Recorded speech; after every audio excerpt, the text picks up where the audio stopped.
We are 6 women. We are wordsmiths. We are magic. We are curious. We are contradictions. We are wanderers. We are people of many names. We are mind trekkers and story weavers. We are adventurous spirits. We continue to grow. We've been baptized in the font of dream and memory. We are partly truth and partly fiction. I am Gail. I am Joanne. I am Margie. I am Katie. I am Marion. I am Mary. We are the Mystic Order of East Alabama Fiction Writers. Welcome to the Mystic Podcast. I'm Mystic Marion, hosting this week, where the Mystics are going to read from our own work. But first, we're going to talk about some other things. I'm Mystic Margie, by the way. I'm Mystic Joanne. I'm the Queen. I'm Mystic Mary. And we're missing Mystic Katie today. Mystic Katie's writing a book. Mystic Katie's writing a book, and her chair looks awfully lonely here among the Mystics. It sure does. We could put a doll in that chair and just address the chair. Well, Margie and I both have mannequins. We do. Yeah, why didn't you bring a mannequin, Margie? Oh, I left the 3 at home, but Have you named those mannequins? yes, Violet, Iris, and Tiger Lily Ooh, flower names. Ooh, so lovely. for now. I have 3 mannequins, too. What are their names? Diana Perdita, and I have not named the 2 men, the boy and the older boy. What, they yet. don't deserve names? I just haven't figured out who they are yet. I see. Did anybody among the mystics who are gathered here around Mystic Gail's table today have a week that was mystic? Joanne, for example? I did. I have a wonderful sister-in-law. It's my husband's only sister, and actually now his only close relative. And she is a traveler. And she came to visit with us. And when I say she's a traveler, she goes to England at least once a year. Then when she goes, it's not just to be a tourist. She's walked across Ireland. She's walked across England. And Wow. she's going to Scotland to do the same thing in August, I believe. But she came to visit, and we had a wonderful time. And I'll speak more about the things that we did. But she's a dog lover. My dog loves her dog, and that was wonderful as we dog sat my son's dog a couple of weeks ago, and my old dog went into almost a conniption because that young comeuppance was just all in her face. That move in. And But yes. Quipper, Joanne's Quipper, is going to be 15 years old. Wow. She is on March 17 is her birthday. He's the reincarnation of my dog, Euripides. That's right. Exactly, It's a yeah. sweet dog. Well, Joanne just stole half of my mystic week, but I guess she had you can- dibs on her own sister-in-law. I was going to say, and Linda she's a part of a lot of people's lives. She's going to visit Dr. DiOrio today. I had to leave her, but we just had, like I said, a grand time. Strangely enough, my mystic week involved a sister-in-law as well. I was home by myself. My husband was at the grocery store, and I'm sitting in the addition part of the house, which is lower than the rest of the part of the house. And I heard distinctly my sister-in-law, who is in Asheville and lives there, say, "I cannot believe it. I've been in this house 11 years, and I've just now seen a bluebird." So I thought, I'm losing my straight mind. But I walked through the house, and there was no one there. Our landlines never work because they're so old. We still have them for some crazy reason. But anyway, Bob's phone wasn't there, and I decided that my voice, Alexa, was talking to me as if she were a person. What? So when my husband got home, I repeated this story to him, and he said, she said that exact thing to me on the telephone when I answered it. Somehow... When did Bob answer the phone that this He was occurred? at the grocery store, and he answered the phone, and the sister-in-law said, well, what had happened was she had called here first and left a message, and the machine only picked up that one sentence. Wow. Oh, my And gosh. it was repeating it out loud. I thought the spirits were speaking to me. And Gail, that's happening too often. I think I know, I'd pay it's attention. no telling what Alexa's going to do. mildly creepy. There's some stories about Alexa, solving crimes that have been committed in houses and whatnot. So be careful, Gail. Well, I haven't committed too many crimes. I haven't murdered anybody. Alexa might get out of that box. I know. I was scared of Alexa. Mary. Oh, I had a mystic week. Well, yeah, it's pretty mystic. So y'all know I have a little business called Little Green Learning. And it's great. And it's fun. All I really do, it's the name of my business because I do a lot of teaching through this platform, but I also try to do other things. Mystically, somebody got in touch with me about some television stuff, and I am going to write my first TV script for kids' science thing. And I'm not going to tell you who it is till it's done. Oh, but anyway, I hope it's Sesame Street. Wonderful. It's kind of fun. I had a long chat with this guy this morning, and I've been doing a couple of reviews of his scripts, and so it's decided that I'm going to try my hand at it. So I think you'll be great. I do too. Because those That's Little Green Learning, and wonderful. you people out there that still have children, we don't have children anymore because we've aged out. But We're gathering them. That's a nice way to say it. We've aged out.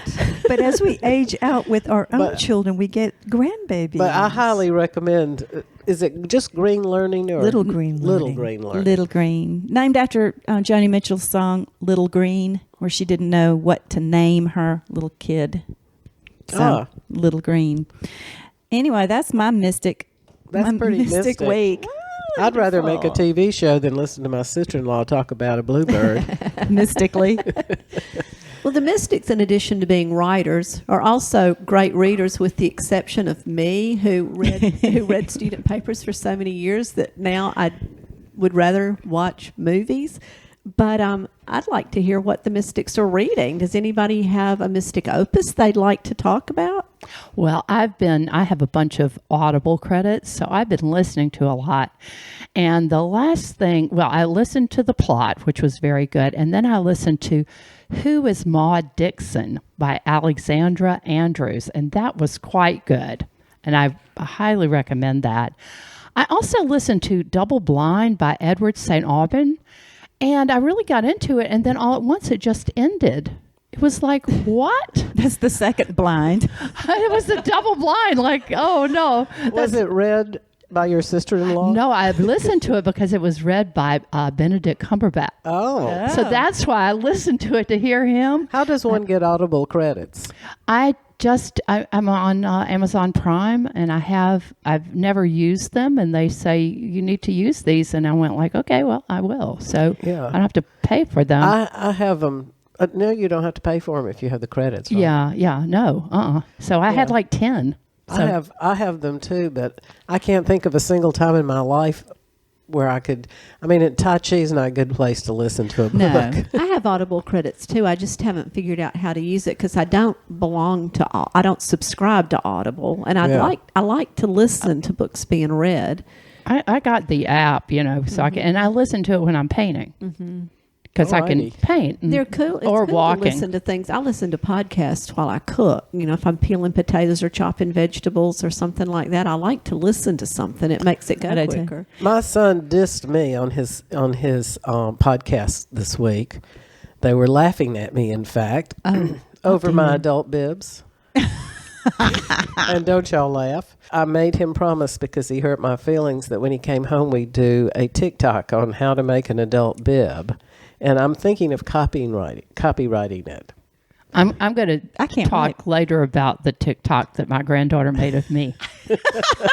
Hey, Margie, before we leave you, what was the first, what kind of book was the first one? With the title, and then is The it like a plot. mystery, or is it? It's about a writer and Every it's- No, not the writer. plot. The who was. Oh, who is Maud Dixon? Yeah. It is also about an aspiring writer and a writer named Maud Dixon who no one knows who they are. Is it fiction? Is it Duchess It- Maud Dixon? No, it is fiction. It's suspense. It's yeah. Oh, okay, that sounds mystery good. and suspense. Mystery Every- and suspense. Every single person that's ever had to edit or grade a paper or really even write needs to read the plot. Every single person. On the list.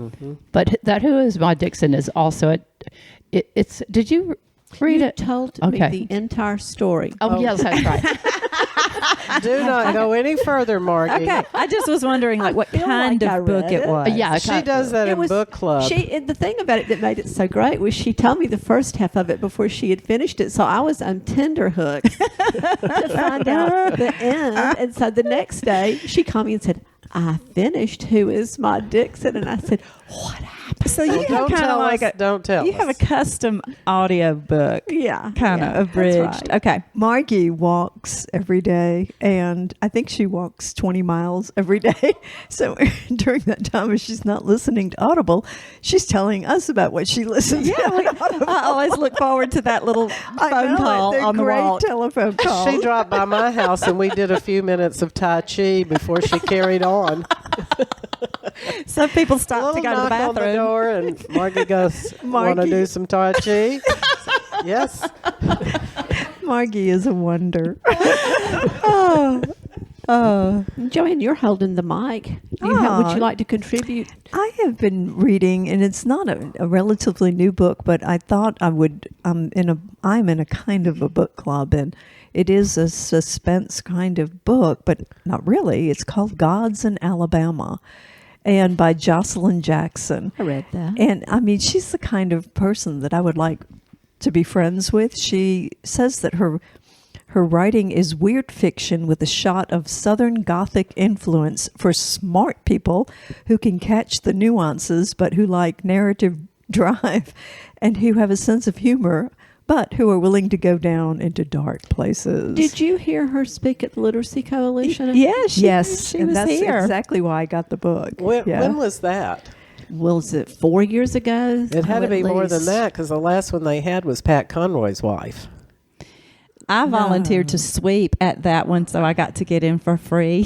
The last By one I went- sweeping? Yeah, I volunteered to help clean Clean Oh. up. Seriously, The last and that's one how I got to go saw see her. was Mamie Willoughby Pound from Columbus, who filled in for Karen Spears Zacharias because Karen got snowbound in Oregon, and they found Mamie Pound.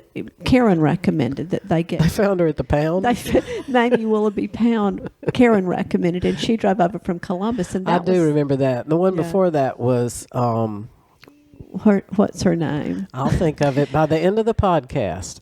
So, But anyway, it's really, it starts off that this, and this is at the very first, so that this woman has promised never to go back home. She lives in Posset, Alabama, never to lie, and not to have sex outside of marriage. Those are the three promises she makes God, if God will keep a promise about keeping a murder secret. I love that book, and if I remember correctly, it's been years since I've read it. I've read about 100 of her books. I think she's so Yes. much fun. She is fun. But the opening line, and I don't remember the opening line, but I remember being swept away by it. I So, think I good reviewed book. that book for that publication Jay used to edit. Back when Jay worked on campus, worked at Pebble Hill, she would get me from time to time to review a book. I can't remember the name. It was a liberal arts publication. And I'm pretty sure that's one of the books I reviewed for that publication years ago. Well, it's very possible. She's written about 9 books, I More guess. than 9. I don't know that there were. The She last spoke one is well. When she spoke at the Literacy Coalition, Yeah. I remember enjoying. And we were talking about Jocelyn Jackson. Yes, I really enjoyed her. the She'll way have she- like a ghost drop in, and it's not even the book. It's just like casually, there's this ghost that's one of the characters, Well, and yeah. it's just assumed that's Carolyn we're gonna Haynes assume has that. a ghost in all of her mysteries, and the one that really got me of Carolyn Haynes, I think Jocelyn's a Georgia writer, isn't she? Yes, she is. She's Carolyn from Haynes Georgia. is an Alabama writer. where in Alabama does she live? She lives around the Mobile area, somewhere down in that area. But the one that really captivated me of hers, I had no idea. I wasn't expecting this. I was reading one of her books just for pleasure, and the character wakes up and goes downstairs one morning, and Kinky Friedman is sitting at the breakfast table having coffee. I love it. and that won Marion over I immediately. couldn't believe it. Talk about a mystic moment. You know, while we're talking about authors and while we're off the subject, I want to shout out to our dear friend Rita Grimsley Johnson, who just won the Truman, was it the Truman Capote Award? Harper Lee. It was the or Harper was Lee? It was the Truman Truman Capote. Capote. Yeah, I thought it was Truman in Capote. Monroeville last weekend, and one of the mystics went down and heard Rita wax and wane on being a writer and said it was quite great. Good. Oh, So congratulations, Rita. congratulations, Rita. And did Go, anybody Rita. record Rita waxing and waning? Because I would love to hear the recording. If I bet Probably. it's probably recorded. Probably. Yes. All the people were there except us. So I'll I'll see for you. How's that? Thank you. Thank I was you. clicking my pen madly over here, and Gail gave me a look. I did. Here, I'll let y'all hear it. Well, I think you were nervously clicking because probably you wanted to contribute the opus that you wanted to share. Oh, y'all, I can't really do too much contributing because, this year I'm reading Proust, and that's going to take me all year. I've read and listened to several other small things, but I kind of wanted to switch and just mention, I know I'm singing to the choir, but the GoodReads app is something I cannot live without. And every single book that I read, I list it on GoodReads. And it's so helpful to me to remember what I've read. You can even, if you read it twice, you can list your new dates for it. So I use GoodReads to keep up with what I've read, but also to see what my friends are reading. And I find it to be one of the most useful reading tools that I have in my reading toolbox. I keep my reading on Excel. If I have a good, not every book, just if I read a good book, I'll put it on Excel. And now it won't fit on 2 pages of Excel. So I'm selling this list for you out there. Oh, Gail. And we'll come up with a price when you get in touch with me. I was going to say, and my joy is like to beg the Queen, give me a reading list. I'll give you a reading list. Well, if she'd get on GoodReads, but I guess she's keeping it to herself. But there's so many good people on there. I mean, you can follow famous people but then you don't. and Maybe regular if they're people. like you enlisting everything. I only list the creme de la creme. Oh, no. I obsessively list. I have a list in 2 places of every book I read and every movie I watch. And then I have electronically a 3rd place every book I read. And I'm yet she obsessed wants with to help keeping me lists. clean my clutter. Yeah, I think there's a drug for that, Mary. I like my list. I'm happy with I my like lists too. Okay, here's my other shout out or my other whatever about reading. There's a Facebook group that I belong to called Friends and Fiction. And it has a lot of members, something like 67,000. But it is such a great place for book recommendations. It's a friendly group.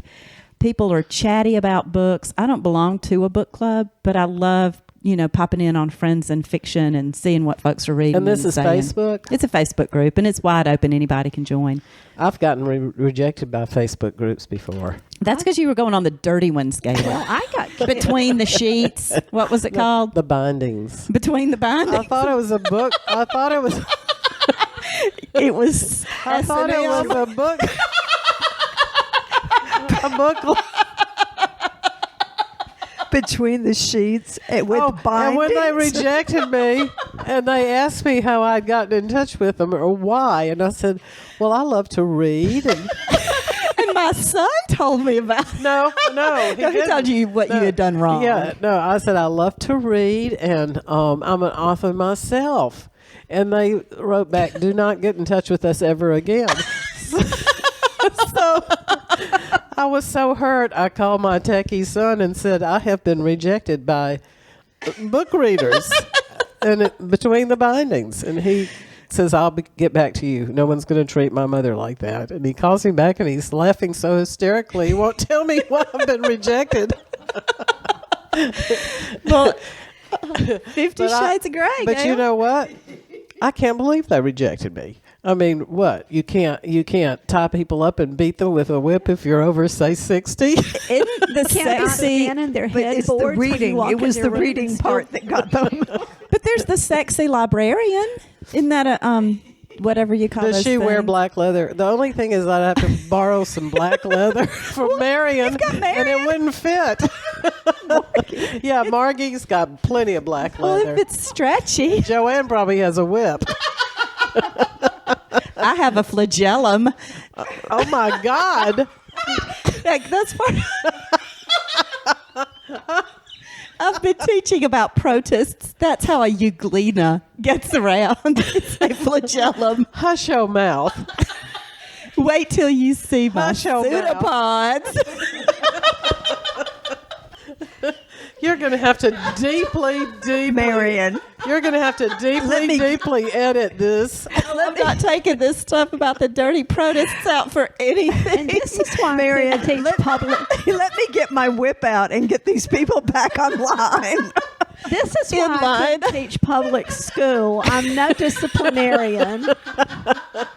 This is how my public school classroom would be if I taught. You would separate Gail and Mary quickly. Put Mary in the corner right now. Mary? Let's go to the stamp of excellence. Well, no, because I never got to talk about my opus. Y'all got down and nasty before I ever got to talk about my opus. Okay. My opus. My opus is a film. It's not a book. It's a film, and it's not nasty. It's called Woodland Dark and Days Bewitched: A History of Folk Horror. And Wait, what's the first word? Woodland Woodland. Dark and Days Bewitched. And it has clips from over 200 folk horror films and interviews with more than 50 filmmakers, authors, and scholars, and it explores the rural roots and cultural lore of horror. Did you write this? Sounds like it.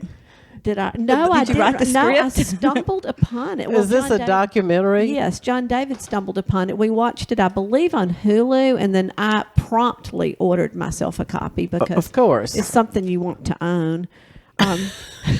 And the score is also excellent. Is it spooky? And I'm wondering why you didn't give it the stamp of excellence. Because I have something else for the stamp of see. excellence. Okay, well, we've arrived there, have we not? Well, we have. So let's hear, Gail, since you are speaking right now, what are you giving the stamp of excellence to? Well, I wanted my stamp of excellence to be for a woman because March is Women's History Month.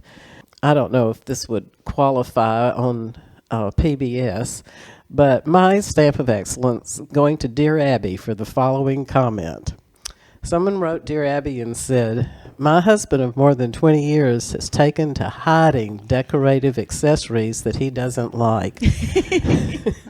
An example, a designer bowl set packaged in a box suddenly disappeared from the cupboard. The plug-in air freshener in my home office also went missing. A lamp I moved from the living room to the foyer appeared on my bookcase 2 hours later. My complaints fall on deaf ears. His favorite coffee mug and iPad are just about to mysteriously vanish. Can you talk some sense into him? Signed, Hide and Seek in Georgia. I love it. And what did Dear Abby say? And Abby said, Is this recent behavior, or has your husband been hiding things all during your marriage? If it's recent, your husband may need a medical check. "Go, girl." Because what you're describing can be a symptom Gail can't read. She's laughing so hard. of dementia. And if he's been doing this through your whole marriage, you may need a medical check. Yes. And maybe hysterical laughing, would that be a symptom? Is he mentally fit? You two need to work on sharpening your communication skills and perhaps agree that before any more items are brought into the home, you two must know how to share them. She can be harsh. Oh, she's good. She is so So good. harsh. And her mother, she's just a continuation of her mother. So when Women in History, we'll just check the blank of all Dear Abbies. Good, Dear Abby. I have a stamp. Oh, good. Let's hear it. It's not. They're great women in this, but it's Nightmare Alley on HBO. Have y'all watched that? I have it on my watch list. Oh my God, Marion! It's about a 1930 circus. Very film noir. That's my tonight's view. Then. And in sounds it, good. starring women, Kate Blanchett and also Mara Rooney, who was in. Yeah. And then I forget the guy star who you will all know, but I can't remember. What? A Nightmare Alley. Is the director Del Toro? Yes. Yeah, Yes. Guillermo del Toro is one of his movies. We actually just watched it, and then we also watched the old version, Oh. which I liked the new one better. Is it That's on HBO? unusual. I usually like the old It's on better. Hulu. Oh, we had it on HBO, I think. I do. HBO Well, it's on- Max or well, something. It's on Hulu as well. Okay. While we're discussing what it's on, Gail introduced me to an app called Just Watch. And so we don't need to tell all y'all what everything is on. If you have the app called Just Watch, you plug in the title of your movie and it'll tell you all the different places that you can see it. So and where it's free. And it's free. If it's free. No, I mean, they'll tell you where it's free. If the streaming is free. Yeah, and how much it costs on each different platform. Mary, do you have a stamp of excellence? I do. It doesn't have anything to do with a woman, except a woman wrote an article about Teepee Joe, our precious young man who lives in our yard in the teepee. And we're not strange. And it's in Garden and Gun, and I'm so proud that he's made an appearance. Yes, ma'am. It's in Garden and Gun. Oh, my goodness. It's about his work with the Black Warrior Water Dog, a little amphibian that is precious to, well, it's precious to me. Only lives in the Black Warrior River over there in West Alabama. What kind of amphibian is it? It's a salamander. It's a neotenic salamander, so it stays under the water, and it has those crazy gills like our extremely popular axolotl. But this one is our Alabama salamander. Extremely popular what? Axolotl. That's another amazing salamander that Yes, I know. I spend a lot of time with. Anyway, but I want to add that there is an act, the Recovering America's Wildlife Act, which was just reintroduced recently and is awaiting the votes, and all of you can go find your representatives and ask them to support Recovering America's Wildlife Act, which will help TP Joe keep a job and also help our critters. Why was it so hard for him to find these water diggers, water doggers? They're extremely endangered. There's just very few left in the world. They suspect that there's only 1,000 of them, perhaps. Less than that. Water dogging. Water dogs. Going water dogging. And water dog is kind of a generic term for these juvenile forms of different salamanders, but this specific one is the Black Warrior Water Dog. I thought water dogging is when you were a teenager and some guy was chasing you in Lake Martin. When we would see dogs breeding in the yard, we used to spray the hose on them. I think we called that water dogging. I wish people would start doing that on humans breeding, because we could sure save a lot of water dogs if there were fewer humans. Now. Yeah, you're right, though. Well, you'd have to call the fire department to get enough pressure. Right. You would. Tell us the name of the act again, Mary. Recovering America's Wildlife Act. And you can read about TP Joe and the Black Warrior Water Dog in March's version, March's edition of Garden and Gun. I don't know if it's in the print one or not. I don't know if it, some magazines have a print issue and then they also have their online things. So this came out online yesterday. I don't know if it's in the print or not. But shout out. Go TP Joe and your work. Great. That's great. And also some other people. He's not the only one. I'd like to give a stamp of excellence today, and it's to the people of Ukraine who are not leaving their pets behind. Yeah, I know. That is the most wonderful. That is the bright side of a very dark moment in history, is seeing these people who do not leave their animals carrying behind. Their large senior dogs on their shoulders. These are people I want to live among. Mm-hmm. So. Well, they need housing, and you've got an upstairs. So they're welcome if they need a place to go with their dogs. I have seen some. I haven't checked them out to see if they're real, but I've seen crossing my social media some places where you can donate just specifically to helping the animals, if that's your thing. Well, that brings us, I believe. Well, wait a minute though. Has everybody that had a moment of a stamp of excellence gotten to stamp it? Yeah, stamp. We're to travel. Yeah, Margie wants to talk a little bit about the Mystic Sea. Well, I thought that meant what we had seen. And no, Margie, it did not. And you have been educated in this for a long time. 3 years. It's SEA. I thought it was Mystic Sea and Be Seen. It plainly says SEA. And no, turn off her microphone. What have you seen lately, Margie? I'm going to pass. Tell us about what you saw. I think the Mystic Moment might be the time for that. Me too. Margie, you tell us what you want to tell us. I think what you write under the Mystic Moment might be what you're reading. Margie, I just, in her defense, Margie is an artist, and she's working primarily out of the right side of her brain, I think. So You be Gail. You be nice to Margie. I'm trying to be. I'm explaining. She is going to be painting the mystic portraits. Oh, I know. And you will not Instead of look wings, good. I'll get horns. I think she should paint us all with pseudopods and flagella myself. Don't you give me a flagellum. Not to worry. Okay. Well, there's some mystic bites. Anybody? Yes. Yes. And B-I-T-E-S. it's so uninteresting that I hate to mention it. But I have been working on, by myself, obviously, senior cooking, where you don't have to go to a lot of trouble.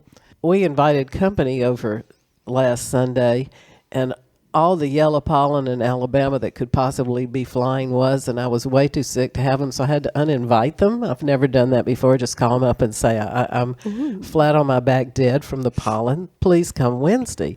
So I thought we ought to do something fancy, but it's hard to do something fancy with 3 ingredients, but I figured it out. I bought Let's puff hear. pastry and alouette cheese and chicken. And it was boneless, skinless chicken. And I put the alouette cheese, I rolled out the pastry and cut it in circles. I put the alouette cheese on each circle, stuck chicken in it, closed it with water, put egg over it so it turned gold, and baked it in the oven. That's 4. And it was delicious and really, really impressive. 3 Sounds pretty ingredients. good. Chicken Wellington. And you could do it without the chicken. Did you? Oh, really? I mean, I guess. I'm assuming if you... You could put spinach in there. Yeah.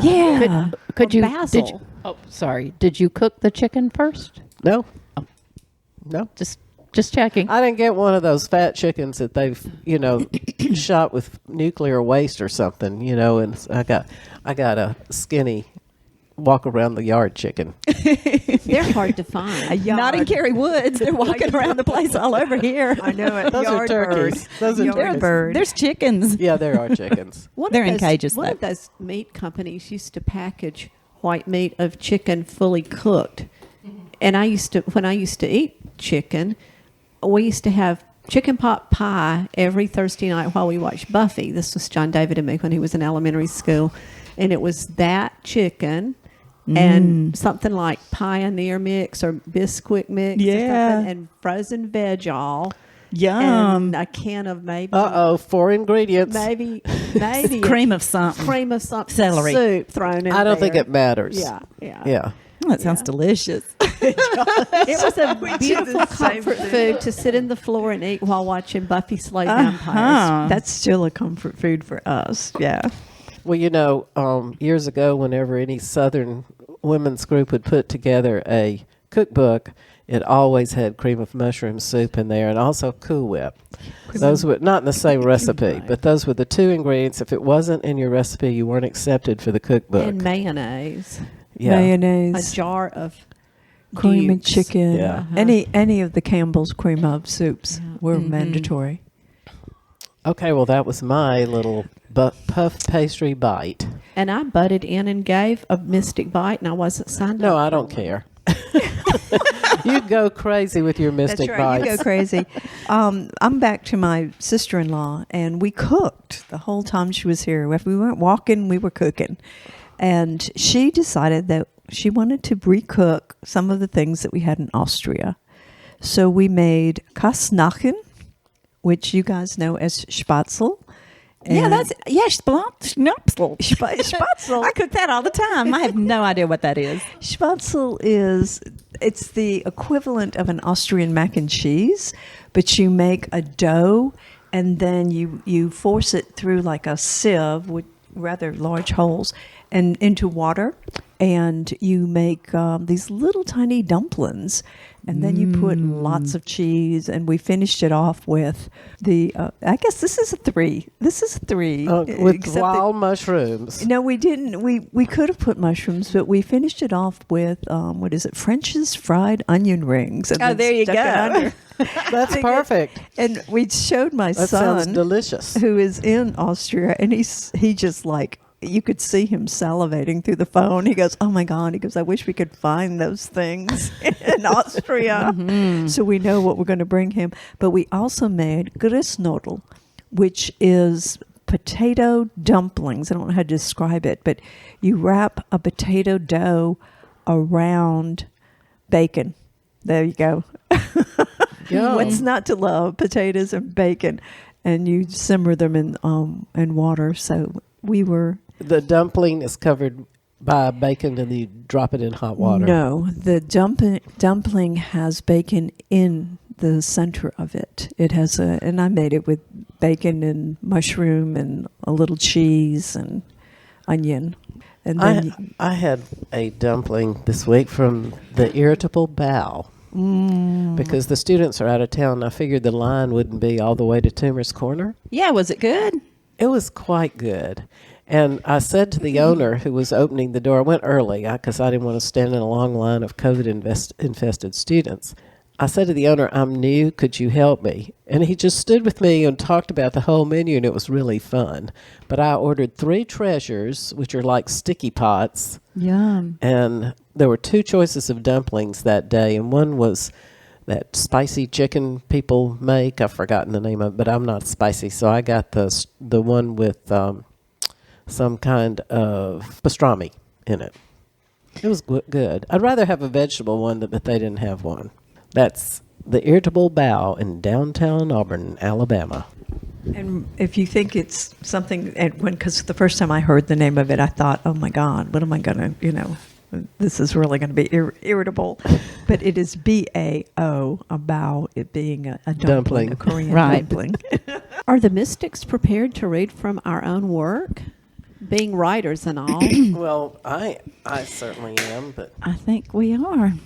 Well, let's let Gail lead the pack. Tell us what you're reading. And I am reading a story called Missing Notes. was this story written for a specific purpose? Yes, the Mystics, when we meet on our Wednesday, the Mystics bring a new work, and we're writing stages of our lives. So it has to fit into a stage of your life, and this fits in several stages of my life, and it's going to be our next book. But this is called Missing Notes.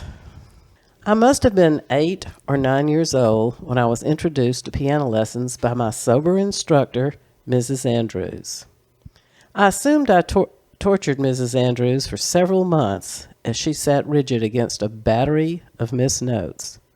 Not far into my musical education, my lessons were abruptly terminated by my instructor, who alerted my mother to my tuneful inadequacies. In her quiet yet somehow stern voice, Mrs. Andrews delivered the cruel hammer with this message: "Most of my students have a modicum of talent for the piano. This is not the case here. Perhaps you might like to save your money." Consequently, at an early age, my visions of Carnegie Hall were incontestably stifled.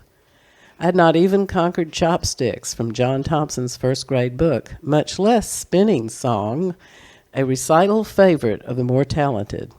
I was abruptly whisked away into the fate of the tone deaf. And here's a footnote. I actually never heard of Carnegie Hall at the time, but if I had, I now realize that I would have never made that stage, and not as a pianist anyway. Had fame eluded me, maybe I could be a movie star and hang out with Sal Mineo and Tab Hunter. Through the years, my brush with music continued on a declining path. Miss Bright, my elementary school music teacher, demoted me to playing the lone triangle in a flipple flute recorder class. The other children continued on flouting away to row, row, row your boat, while I could tap the triangle at the first and only the first merrily. Musically, I was way down the stream from the rest of the class. In college, I took up the guitar in order to play the Kingston Trio and Joan Baez songs. My hip college friends would suddenly recall a next day exam in order to make a stealthy exit during my earnest performance of "The Answer, My Friend, is Blowing in the Wind." I was tapping on the door of my musically deficient 7th decade when a thought struck me. Mrs. Andrews was right. any music ability was left out of my double helix. But on my twisted genetic ladder, in an overabundance is stick-to-itiveness, tenacity, orneriness, and a double gene helping of obstinance. Thinking about it, I'm probably a prodigy in mule-headed stubbornness. Surely these sterling qualities can substitute for God-given talent on a keyboard skill. Perhaps I could learn a musical instrument by sheer willpower, so I encouraged the long-suffering husband to buy a keyboard for my Christmas gift. My selection was a Yamaha that could most likely launch the space station. The machine came with a 30-page instruction book as well as an abundance of function buttons. Push one and an entire orchestra will accompany you to Are You Sleeping, Brother John? Ding Dong Ding. All of these at-hand accessories I largely ignored while shades of Miss Andrews' annoyance danced in my head. I dove right into learning the elementary songs that I'd mostly ignored in my first piano book, Happy Birthday, Ode to Joy, Twinkle Twinkle Little Star, and For Elise. Encouraged by these simple arrangements, I moved on to the more difficult Do Lord, oh do remember me. I found this to be above my newfound skill. Certainly, if I played the notes over and over and over, I would learn this song, I surmised. At one point, I paused in my stick-to-itiveness of pounding all the wrong notes to notice through the window the husband was sitting in his truck, possibly enjoying a brew, and it was early morning. Did I detect cotton in his ears? I've shared my woeful, untalented story with friends, and as it turns out, many of them had similar experiences. The most striking of these recounts came from a fellow writer. As she sat playing scales and struggling through on top of Old Smoky, her piano teacher was in the next room cooking supper. In order to earn her pay, the apron-clad tutor would occasionally lean through the door with her wooden spoon as a baton and count, and a 1 and a 2. I had a visit from my friend Anne, who is an accomplished pianist, and I recounted my Mrs. Andrews story of woe and exclaimed how I'd overcome my reluctance to become skillful on the black and whites. Also, I confided that I thought my husband was going to divorce me over Doolordy. Why don't you buy some earphones, my friend inquired. Earphones? I exclaimed. Earphones? There were no earphones in the box. Well, perhaps Yamaha was not planning on Doolordy, Ann replied. You can buy a set and plug them right into the back of the keyboard.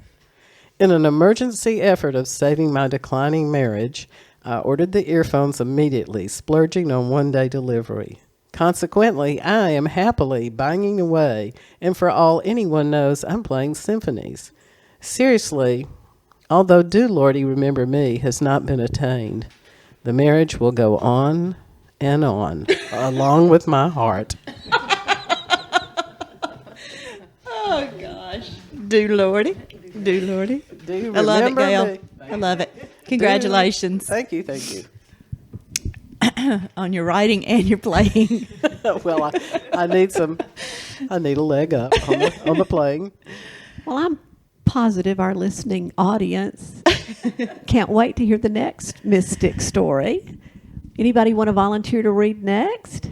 I will, because I have the word leg up in mine. And Gail just said leg up. Do you want to say anything about your story before you start reading? Or? No, I'll just start reading it.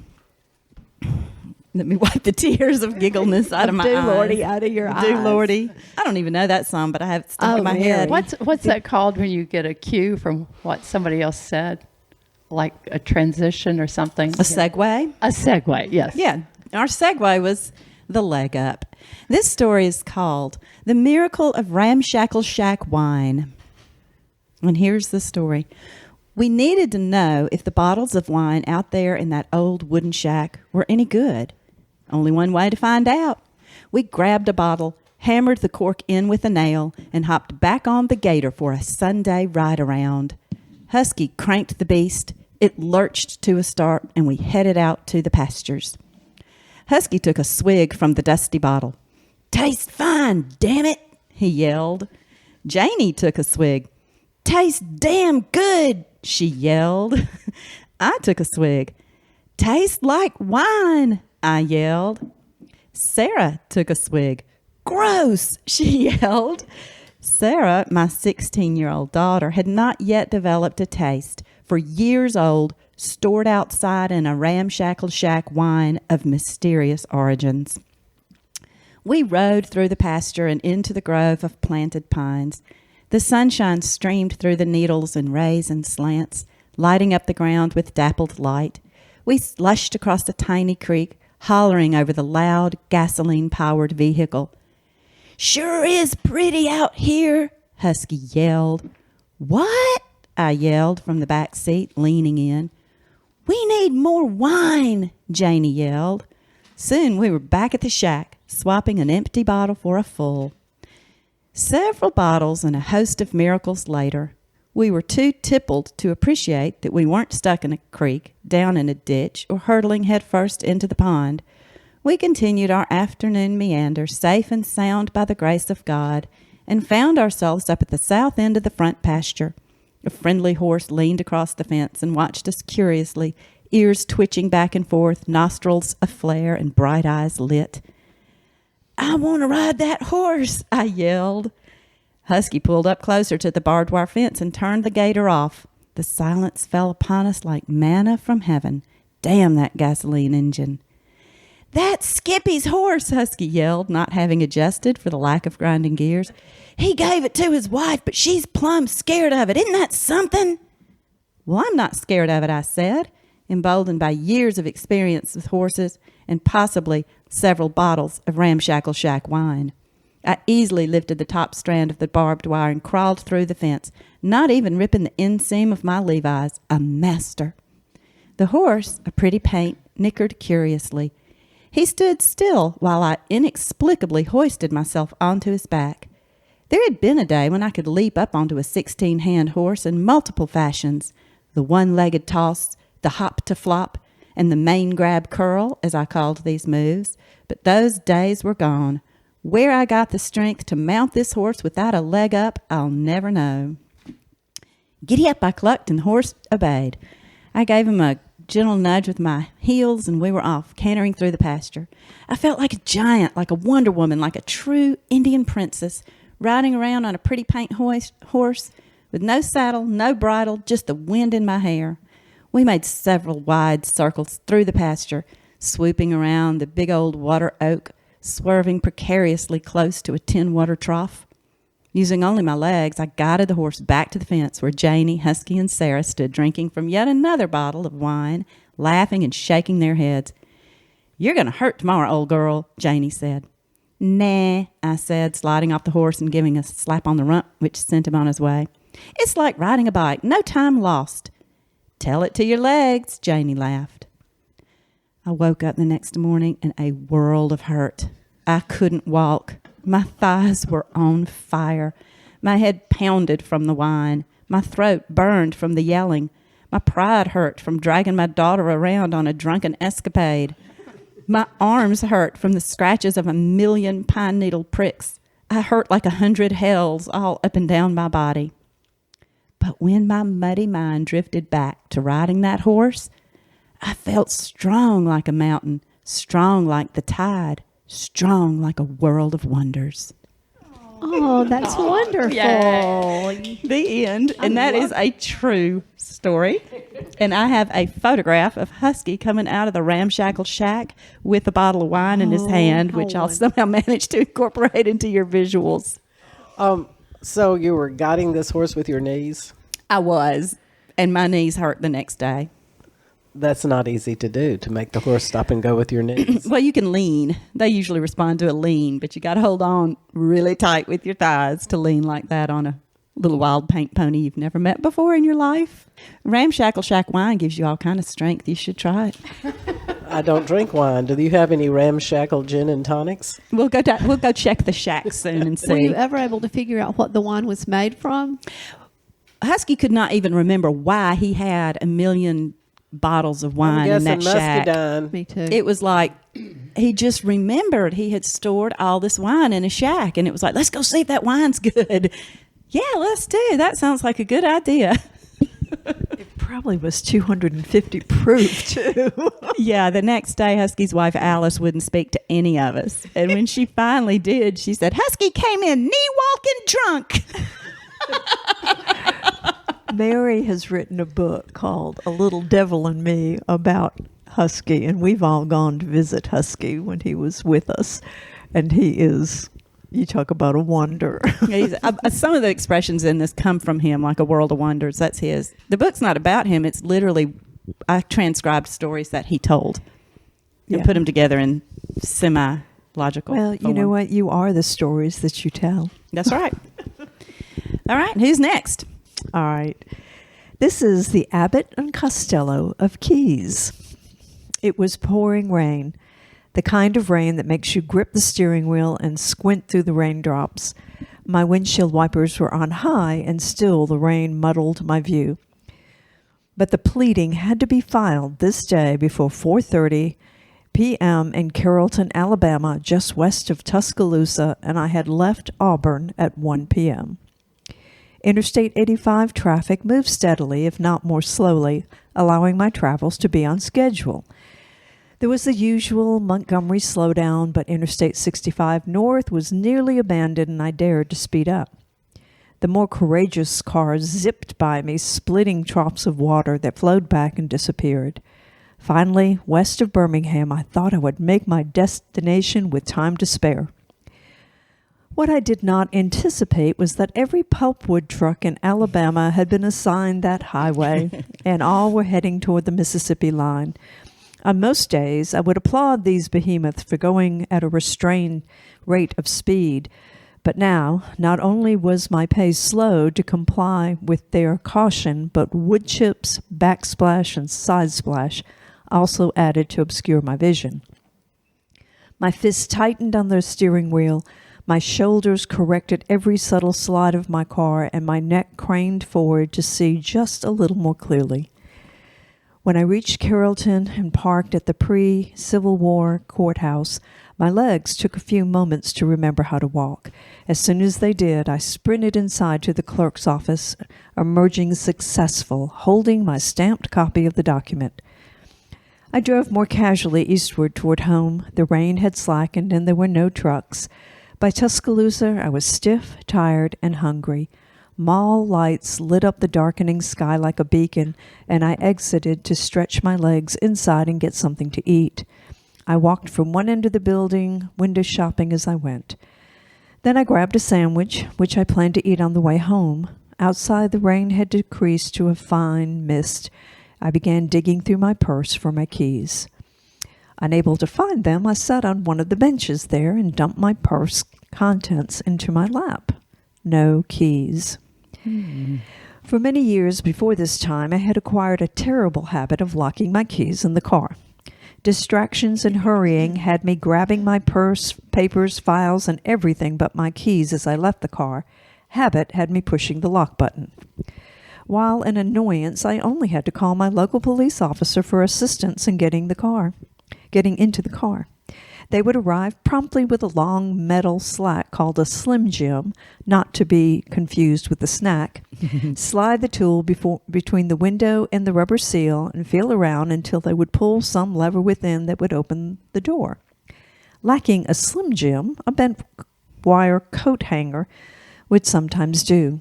Then I would receive a chastisement and a warning that someday their magic may not work. I was chastising myself as I walked back into the mall to get the number for the local police department. This was not a 911 matter. A kind and sympathetic clerk gave me the number, and I called it as I exited the mall again. As I explained my predicament to the dispatcher, I was strolling toward my car. Her words stopped me mid-step. "I'm sorry, ma'am. The police department does not unlock cars. You need to call a locksmith." "Locksmith?" I repeated, the word aloud as though I'd never heard it before. Then, gathering myself, I asked if she had a number for one. She did. I called A1 Lock and Key, who promised they would be there with the truck out in a few minutes.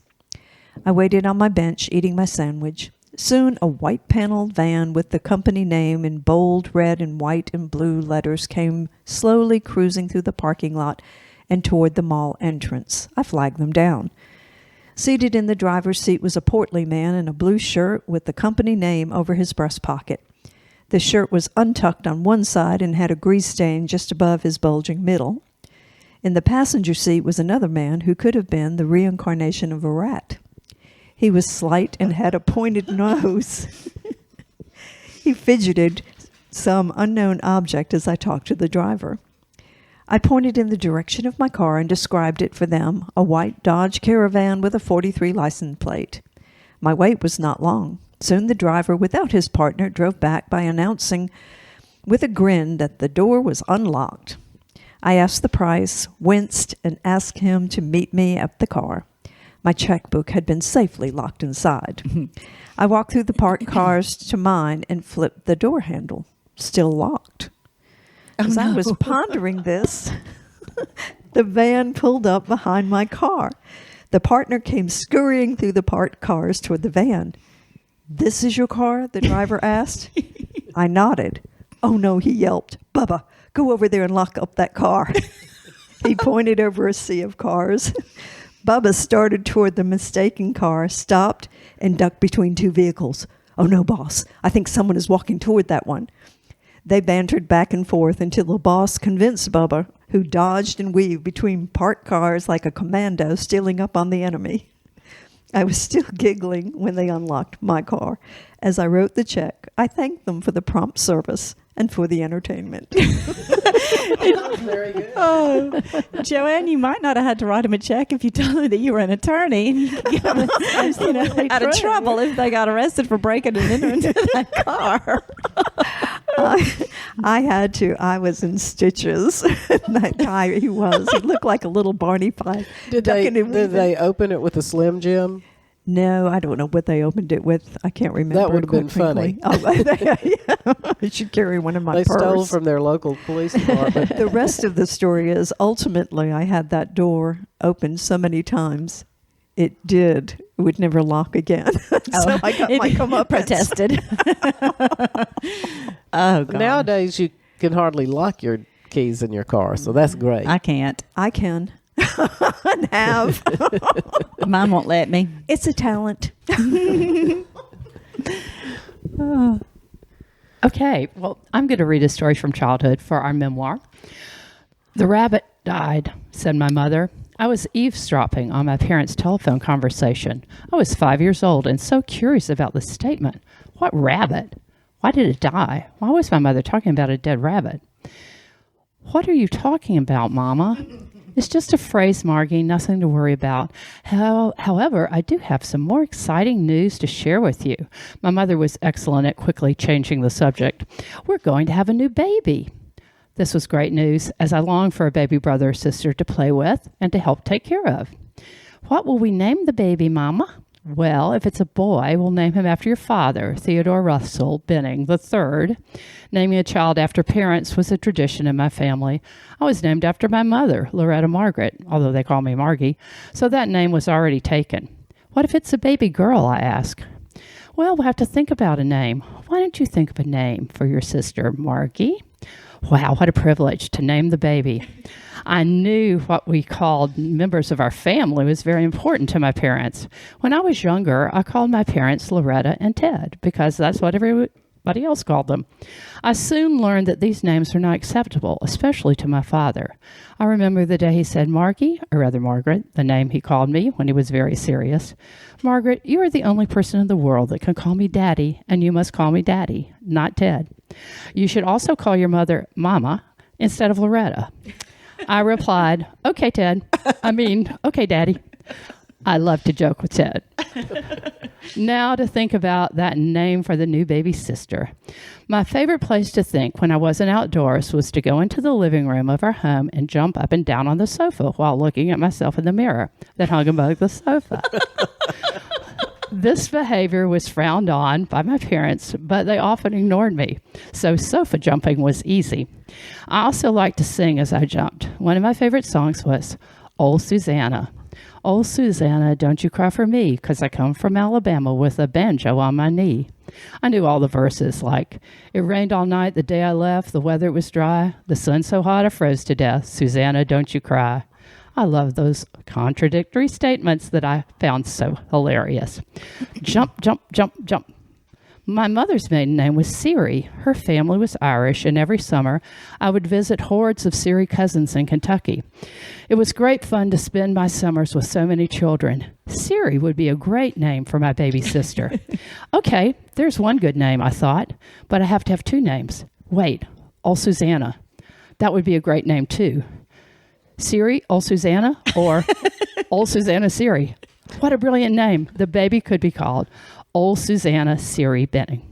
I ran to tell my mother, the name for the baby will be Old Susanna Siri Benning. That sounds like a fine name, my mother said. Let's share this name with your daddy. My parents discussed my baby name and came back with a compromise. Somehow they didn't like the old part. They said, she's a baby.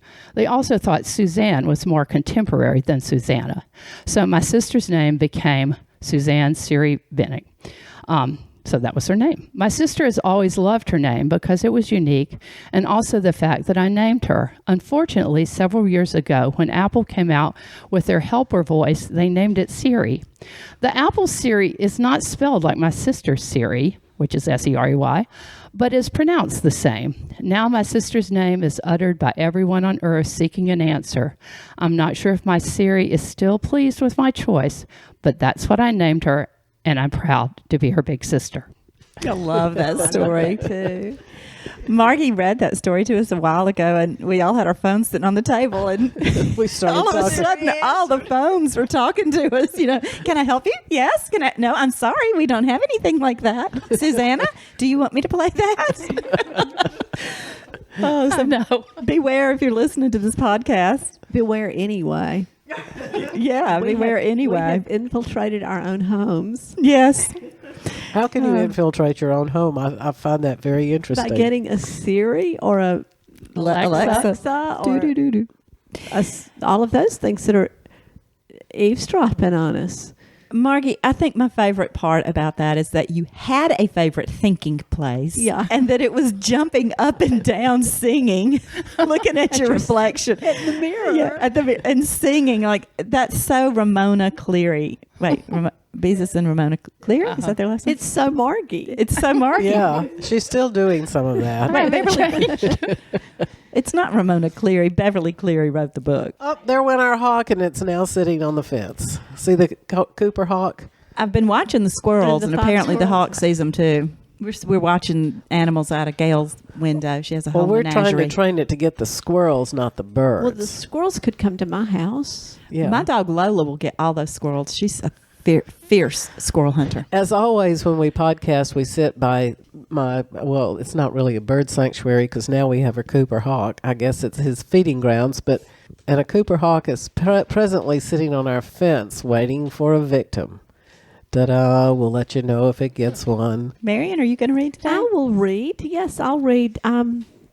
I couldn't remember what I'd already read on a podcast, so if I'm repeating myself, forgive me. They can tune out early. You can tune out early. I bet our readers would have forgotten anyway because they're probably of an age just like we are.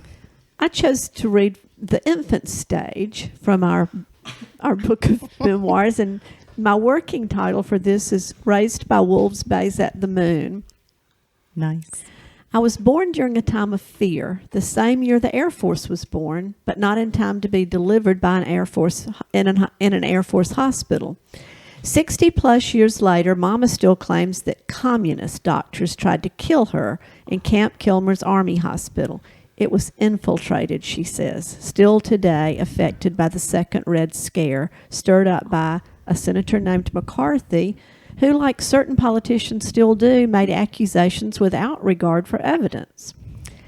Daddy was stationed in New Jersey, the Garden State, when I made my entrance into the world.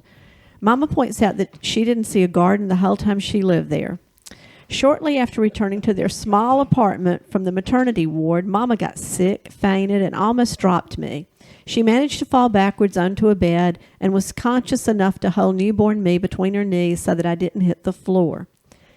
Miss Lindner, the German landlady that Mama and Daddy rented their attic apartment from, hearing a thud and a terrified baby crying, rushed upstairs to rescue me and call an ambulance to take Mama back to the Army hospital. She had blood poisoning because the doctor had failed to deliver the placenta after delivering me, only adding to Mama's list of evidence that he was a Russian operative trying to kill her. All these years later, I try to tell her that capitalists, not communists, are actually the ones who are killing us slowly. Years before compassionate leave was even thought of, Daddy had to report to base every morning while Mama was hospitalized. Family had already returned to Alabama after coming to New Jersey for my arrival. That left Miss Lindner to care for colicky, newborn me. Her solution was to make a crib in a dresser drawer that she placed on the floor. Her faithful German shepherd, Saber, lay beside me and kept watch, while meticulous Miss Lindner did her household chores. To this day, I'm far more comfortable in the company of dogs than I am with humans. And when I had a child of my own, my toddler bathed the moon and carried shoes in his teeth as he crawled around the house on all fours. He even begged to change his name to Wolf. Oh. Imprinting anyone? And you didn't change his name to Wolf. I'm so surprised. I know, I wanted to. I bet. I was married at the time. Yeah, I love What it. does that mean? That means there were two of us. Like dear Abby said, we Yeah. had to compromise. Oh, And so it's John Wolfe. It's John Wolfe. That's right. I love it. Or is it David Wolfe? David Wolfe. It's John Wolfe. So many dogs have historically been the keepers of the babies. Yeah. You know, that's Right. just been That's done. right. And boy, howdy, if anybody tries to get near a baby in my house with Petey, my teeny tiny little chi mix, he will take a bite out of you. Well, he'd do that anyway. Yeah, but if there's a baby I mean, around, why wait? it's really bad. I don't know how it could get much worse than biting a human's ankle. He'll lean against the grandchildren and guard them. One day I heard Ruby yelling, "Petey, quit guarding me!" And she was sitting on the toilet, and Petey was sitting in front of her staring at the bathroom door like, "Don't anybody come in here. Anybody come in Quit here? guarding me." Well, I hope our listeners have enjoyed our readings as much as I've enjoyed them. Yeah. Yes, it's been fun. I want to say something before we close. I know we've gone on a bit long, We but still have to talk about our mystic moments. we do. But I just need to point something out because nobody can actually see us. But those of you that had a Christie doll, do you remember those? They had hair. You could pull the hair out, and then you could wind it back up with a thing on their back of their back. Well, Marion is our new Christie doll, and her long black hair now comes down to her ankles.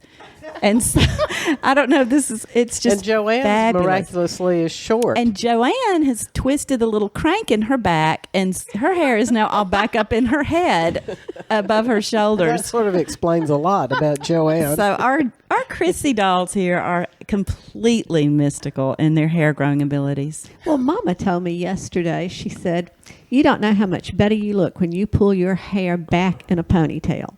Women who go around putting their hair over their shoulders. And I said, well, I don't ever go around putting my hair over my shoulders, Mama. Sometimes if I'm working, I bend over and my hair falls over my shoulders. Yeah, but these weather girls, they put theirs over their shoulders. Only one shoulder, though. Only one shoulder. And she said, I just wish they knew how they looked.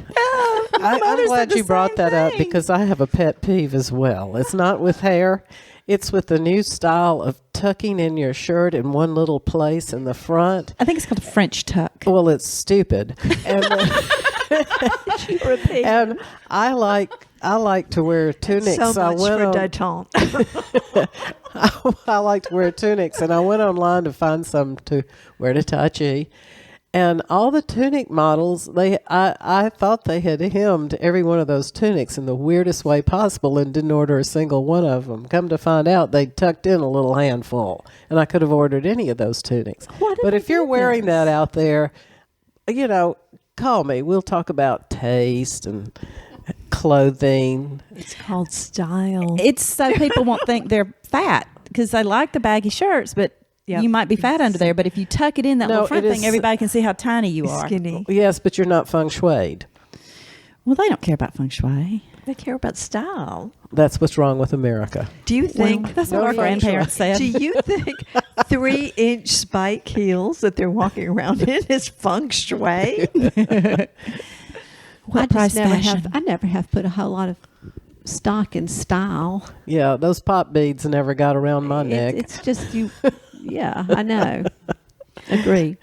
Instead of being a fashion horse, I've always called myself fashion free. That's good. Fashion free. Oh, I'll agree. You certainly are. If y'all could see my earrings that I'm wearing, they're Florence flasks, which I think is kind of fashionable. Yeah, I like those are- those. I love great. those. And, Yeah. and my earrings that I'm wearing are just the most wonderful earrings. Well, ever. have we ever Wolves. had a mystic moment in this conversation No. yet? No, I have one. Okay, I think we all do, Margie. Okay. So we're proud that you remembered you had I one. I do. My granddaughter Maggie made a TikTok of me this week that I'll have to show y'all. She had spent the night with us because they locked the students out of their dorms for spring break, and she had no place to go. That is wild. So I'd gotten up, and she goes like, "Let's do a TikTok before I go to Panama City with my boyfriend." And I said, "Okay." So I said, "Don't film me." So immediately she did, and I just gotten up, so I looked like hell. And then she went around our house and just photographed all these little vignettes of all my paintings and stuff. Nice. And she started it by saying, she said, "And I'm calling this Grandma Margie." She said, "Grandmas are trending." And then she said, Yeah, I've noticed that. Grandmas are really trending. The ones that can't get up, And then she said, falling and down. then she said, the voice, and I'll show it to y'all afterwards, but it says, "My grandma's art makes so much sense." And then she shows all these like insane dolls and little fragments of stuff. And then I have a big self-portrait in my living room, and she said, "And this is her self-portrait." And she shows the self-portrait, and then I'm standing beside it looking addled.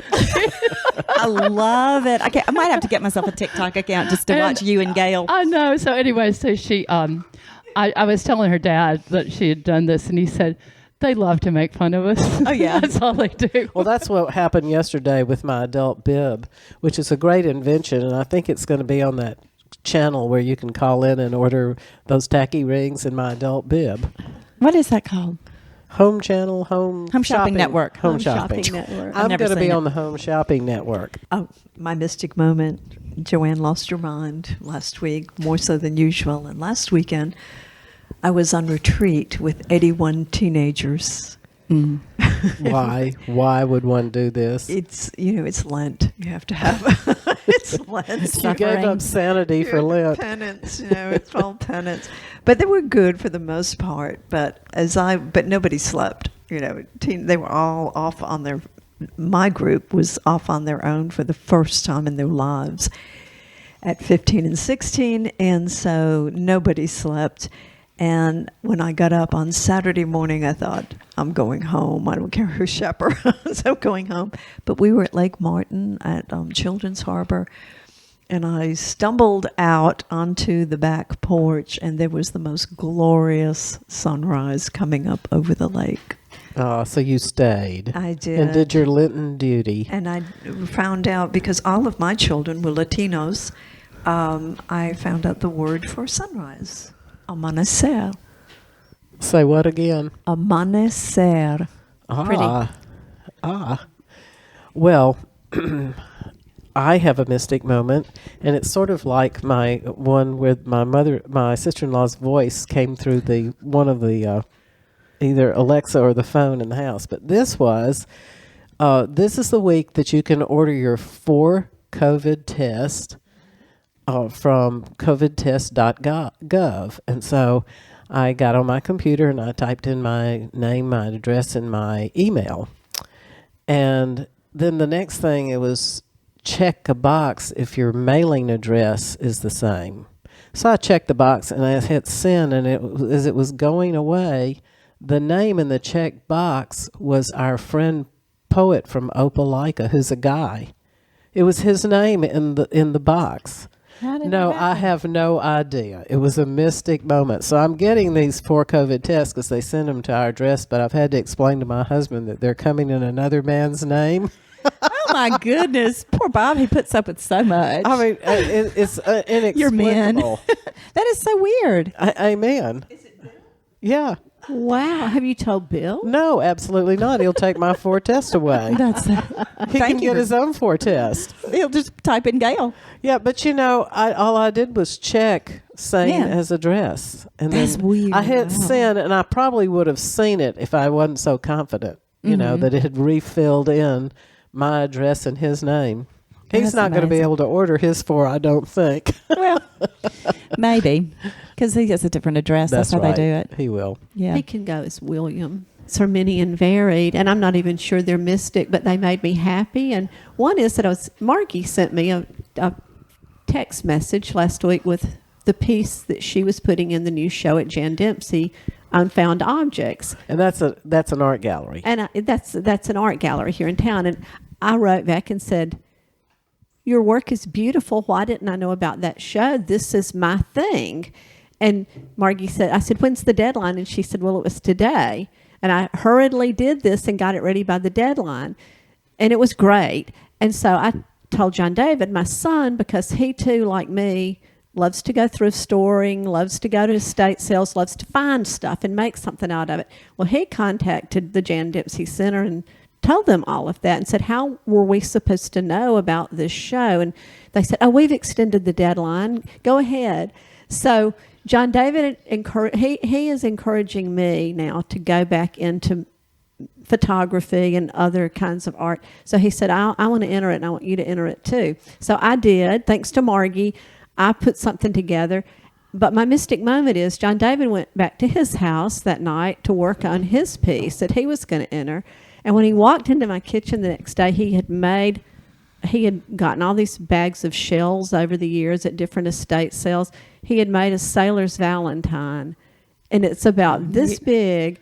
And it was just this moment when I looked at this sailor's valentine my son had made was just, it was just beautiful to me. It is beautiful. Wasn't erotica, was it? No, it's not erotica. It's not at all. Because some of the I see sailors' it. valentines But are very Well, erotic. this one was not.